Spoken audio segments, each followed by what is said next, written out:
أجمعين. أما بعد فإن أصدق الحديث كتاب الله وأحسن الهدي هدي محمد صلى الله عليه وسلم وشر الأمور محدثاتها وكل محدثة بدعة وكل بدعة ضلالة وكل ضلالة في النار. وبالسند المتصل منا إلى شيخنا شيخ الحديث مولانا أنوار الحقاني متزله العالي وهو مدير الجامعة الحقانية قراءة ومؤسسها السادس. قال حدثني شيخ الحديث مولانا عبد الحق وكان أسس الجامعة الحقانية أدامها الله شرفا وكرما.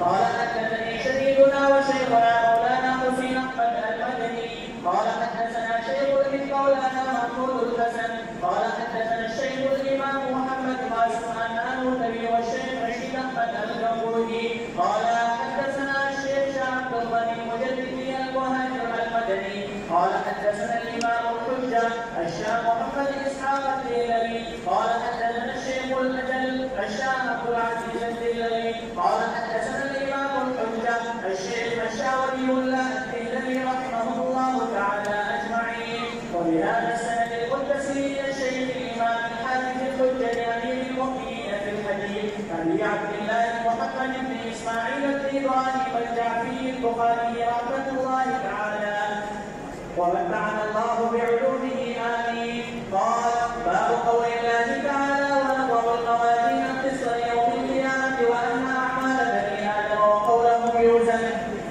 وقال مجاهد القسطاس العدل بالروحية ويقال القسط مصدر المقسط وهو العادل وأما القاسط فهو الجاهل. وبه قال حدثنا أحمد بن بشار قال حدثنا محمد بن حسين عن عمارة بن القعقاع عن أبي زرعة عن أبي هريرة رضي الله تعالى عنه وعنهم قال قال النبي صلى الله عليه وسلم كلمتان حبيبتان إلى الرحمن خفيفتان على اللسان ثقيلتان في الميزان سبحان الله